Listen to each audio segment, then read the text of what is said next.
Shalom, selamat pagi, salam sejahtera bagi saudara yang dikasihi Tuhan.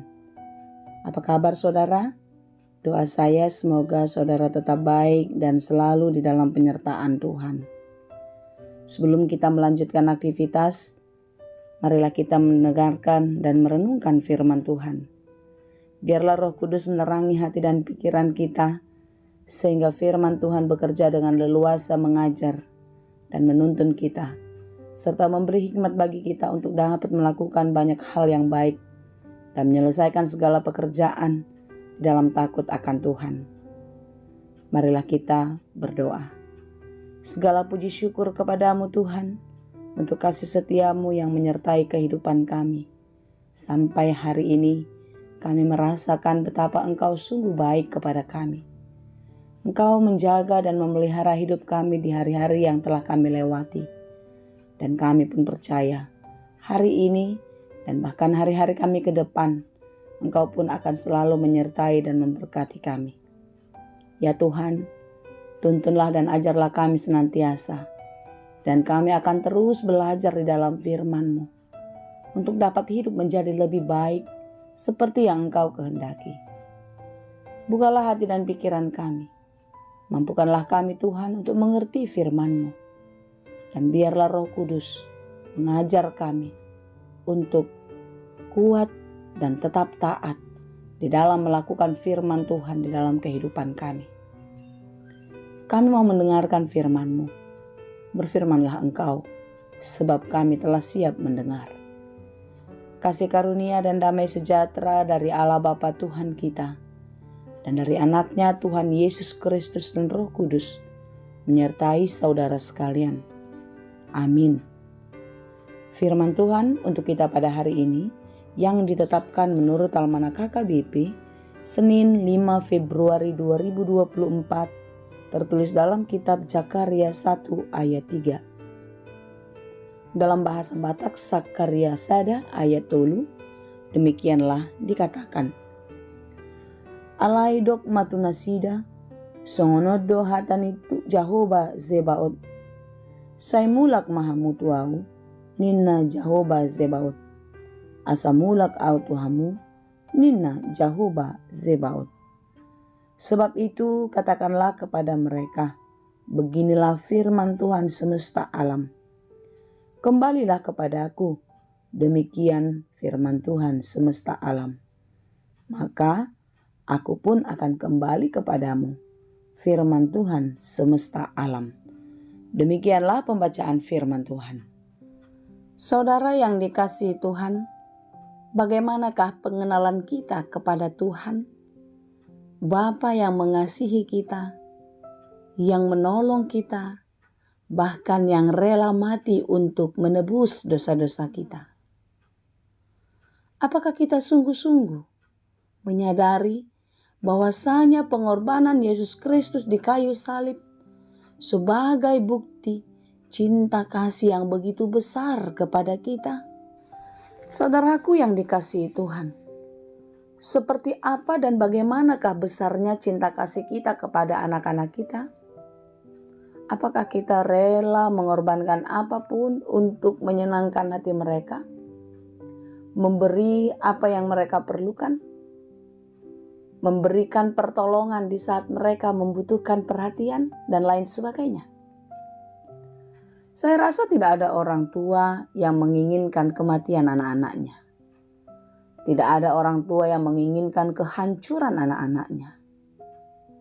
Orang tua pasti bercita-cita dan berharap berdoa kepada Tuhan agar anak-anaknya meraih masa depan yang baik, mendapatkan sesuatu yang lebih baik dari sebelumnya. Ya, memang orang tua sangat mengasihi anak-anak. Di dalam pengajaran Yesus mengatakan di Matius 7 ayat 9 sampai 11 dikatakan demikian. Adakah seorang daripadamu yang memberi batu kepada anaknya jika ia meminta roti? Atau memberi ular jika ia meminta ikan? Jika kamu yang jahat tahu memberi pemberian yang baik kepada anak-anakmu, apalagi Bapamu yang di surga. Ia akan memberikan yang baik kepada mereka yang meminta kepadanya. Apa yang mau dikatakan adalah sebesar apapun kasih dan perhatian kita kepada anak-anak kita, Tuhan jauh lebih mengasihi hidup kita. Ini analoginya. Artinya, Tuhan tidak menginginkan kebinasaan kita anak-anaknya. Itulah sebabnya Yesus datang ke dunia dan menjadi manusia, mati untuk menebus dosa-dosa kita. Agar kita yang mati karena dosa, hidup kembali di dalam kebangkitan Yesus Kristus. Kita beroleh kemenangan, kita beroleh keselamatan yang kekal. Saudara-saudara yang dikasihi Tuhan, renungan kita pada hari ini mengingatkan kembali umat Tuhan untuk datang kembali kepada Tuhan. Dan mereka kembali lagi melihat kebaikan Tuhan. Apa yang telah dikerjakan Tuhan kepada bangsa Israel jauh sebelum mereka dibuang dalam pembuangan Babel. Bagaimana Allah menyelamatkan bangsa itu keluar dari tanah Mesir untuk sampai ke tanah Kanaan, tanah yang penuh berkat, susu dan madunya. Bagaimana mereka melewati proses hidup dan Tuhan menunjukkan kuasa-Nya di dalam kehidupan mereka.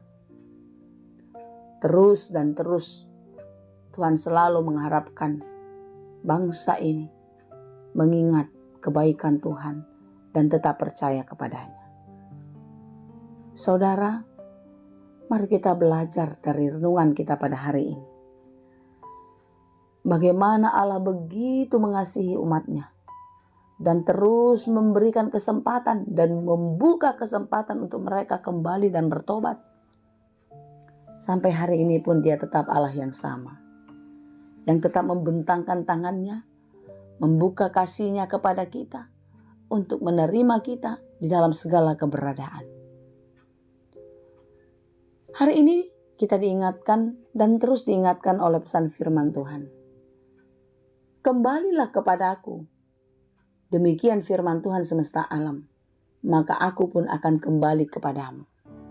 Saudara yang dikasihi Tuhan, Bapa kita, ya Allah kita, sangat mengasihi kita. Marilah kita datang kembali kepadanya. Dan marilah kita melihat kebaikan-kebaikan Tuhan yang akan dikerjakan terus kepada kita.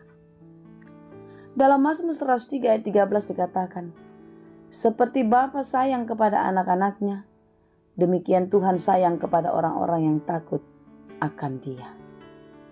Tuhan sangat mengasihi kita, melebihi kasih sayang kita kepada anak-anak kita.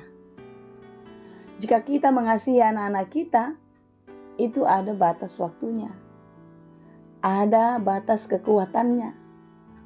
Tetapi kasih Allah kepada kita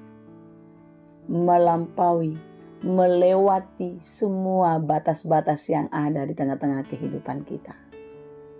Dia sanggup melakukan apa saja, Dia sanggup memberikan apa saja, jika kita datang dan terus percaya kepadanya. Jangan pernah mengandalkan apapun ya. Jangan pernah melekatkan dirimu pada dunia. Tapi datanglah dan melekatlah hanya kepada Allah. Karena Dialah sumber kehidupan kita. Dia telah mengerjakan kasih yang sempurna untuk menebus dosa-dosa kita. Sehingga kita beroleh keselamatan dan menjadi pemilik kemuliaan di dalam kerajaan-Nya. Kembalilah kepada Tuhan dan lihatlah kebaikan-kebaikan Tuhan. Tuhan Yesus memberkati kita. Amin. Terima kasih Tuhan untuk firman-Mu yang mengingatkan kami untuk tetap mengingat kebaikan Tuhan. Dan jika kami sudah pergi jauh dari kebaikan-Mu, kami ingat kembali untuk kembali datang dan bertobat kepada Tuhan. Tuhan, kasihanilah kami. Mampukanlah kami untuk tetap bertahan di dalam iman yang benar, sehingga kami tidak lagi kehilangan kemuliaan-Mu. Terima kasih Bapa. Kami serahkan kehidupan ini hanya di dalam kasih Tuhan Yesus Kristus, Juru Selamat kami yang hidup. Anugerah Tuhan kita Yesus Kristus, kasih karunia Allah Bapa, dan persekutuan Roh Kudus, itulah kiranya yang menyertai dan memberkati kamu sekalian. Amin.